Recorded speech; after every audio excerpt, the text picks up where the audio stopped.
కడపలో జరుగుతున్న మహానాడుకి TDP cadre తరలివచ్చింది. ఇవాళ రేపు పార్టీకి సంబంధించిన క్రియాశీల నాయకులతో అధ్యక్షుడు నారా చంద్రబాబు సమావేశమవుతారు.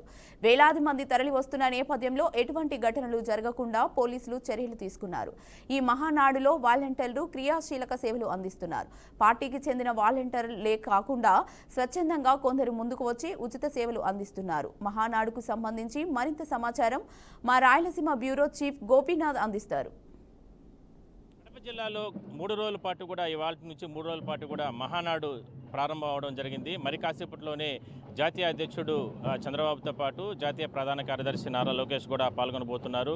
అయితే ఈ కార్యక్రమానికి వచ్చేటటువంటి వేలాది మంది అంటే ఇవాళ రేపు 2 రోజుల పాటు కూడా సుదీర్ఘంగా పార్టీ పెట్టినప్పటి నుంచి ఇప్పటి వరకు ఉన్నటువంటి సీనియర్ నాయకులు అదేవిధంగానే యువతకి ఎక్కువగా ప్రాధాన్యత కల్పించే అంశాలపైన ఇవాళ చర్చ జరిగే అవకాశం ఉంది. మరి కోరూరు బాలసుబ్రహ్మణ్యం గారు ఉన్నారు. సార్ చెప్పండి, ఏంటి ఇంత అద్భుతమైనటువంటి కార్యక్రమం? మంచి కార్యక్రమం, నిజంగా అభినందించాలి మీరు కావచ్చు, మీ టీమ్స్ అందరినీ కూడా.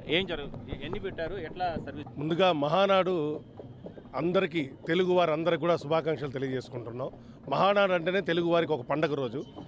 మహానాడు అంటేనే ప్రతి ఒక్కరికి ఒక ఉత్తేజం ఉంటుంది. ఎందుకంటే నందమూరి తారక రామారావు గారిని తలుచుకునే రోజు, అదేవిధంగా చంద్రబాబు నాయుడు ఆశయాల్ని సాధించేదానికి యువతరం యువ కిషోరం నారా లోకేష్ గారు అడుగుపెట్టిన రోజు. ఎందుకంటే వీళ్ళందరూ ఆశయం ఒకటే, సంక్షేమం, అదేవిధంగా పేదవాడికి కూడు గుడ్డ నీడ ఉండాలనేది ఒక ఆశయం.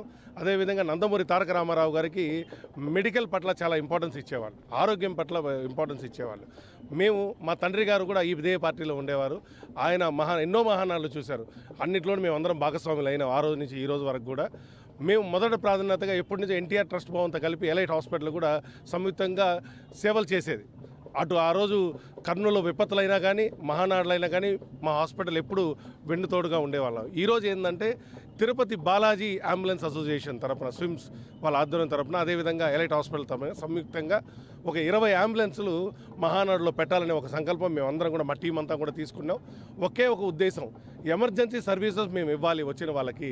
ఇటువంటి చిన్న విపత్తు కూడా జరగకూడదు. ఇక్కడికి ఎంతో ఆశలతో ఎంతో కోలాహలంగా వస్తూ ఉంటారు.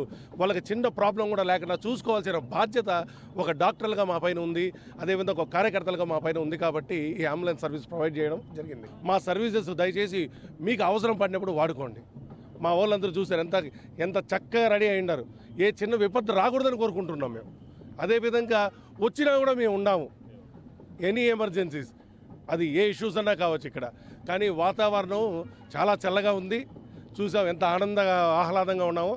కాబట్టి ఇక్కడ ఎటువంటి ఇది జరగకూడదని ఆ భగవంతుడు వెంకటేశ్వర స్వామి, మేమందరం తిరుపతి వాసులు, మేము ఒకటే కోరుకుంటున్నాం, ఆ వెంకటేశ్వర స్వామి చల్లగా చూడాలని, ఈ కార్యక్రమం దిగ్విజయంగా జరగాలని, కడప గడ్డపైన ఒక జైకథనం ఎగరవేయాలని చెప్పి కూడా కోరుకుంటున్నాం. చెప్పండి మధు గారు, చెప్పండి ఏంటి, ఎంతమంది వచ్చారు, ఇక సర్వీస్ ఏ విధంగా చేయబోతున్నారు? మహానాడు అన్నది తెలుగుదేశం పార్టీకి ఒక పండగ దినం. ఇది పేదవాడు పెట్టిన పార్టీ. నందమూరి తారక రామారావు గారు కూడు గుడ్డ గూడు అనే దీని మీద పేదవాళ్ళ కోసం పెట్టిన పార్టీ. మాకేమిరా అంటే సంవత్సరానికి ఒకసారి ఈ మహానాడు అనే పండగలో ఎవరికి తోచిన కార్యక్రమాలు వాళ్ళు చేస్తారు. ఈరోజు డాక్టర్ బాలసుబ్రహ్మణ్యం గారు గతంలో కూడా బ్లడ్ బ్యాంక్ అని ఎన్టీఆర్ ట్రస్ట్ తరఫున కార్యక్రమాలు చేశారు. ఈసారి వినూతంగా ఏమైందైతే వాతావరణం ప్రభావం వల్ల ఈసారి ఏమిరా అంటే ఒక అంబులెన్స్ని పెట్టి ప్రజలకు అందుబాటులో, పేదవాళ్ళ అందుబాటులో, తెలుగుదేశం పార్టీకి పేద మధ్యతరగతి సభ్యులు ఎక్కువ వస్తారు కాబట్టి ప్రతి వారికి అందుబాటులో నా వంతు నేను శ్రమ చేయాలి, నా వంతు నేను కృషి చేయాలని ఒక డాక్టర్గా ఆలోచించి ఆయన అంబులెన్స్ని అలాట్ చేసి సభకాడ రోడ్డు సైడు ఎవరికి కానీ ఏది కానీ మనము ఇబ్బంది కలిగే పరిస్థితి ఉంటే వెంటనే సైనికుడిలాగా, లోకేష్ బాబుకి ఒక సైనికుడిలాగా మనం ఆదుకోవాలి. సభలో వచ్చి కూర్చున్నామా వెళ్ళినామా అని కాకుండా ప్రజలకు సేవ చేసేటట్టు ఉండాలని ఒక దృక్పథంతో ఆయన తీసుకున్న నిర్ణయానికి మేము సైతం తెలుగు యువత తరపున మేము కూడా వాళ్ళతో కూడా చేయి కలిపి మేము కూడా శ్రమిస్తున్నాం.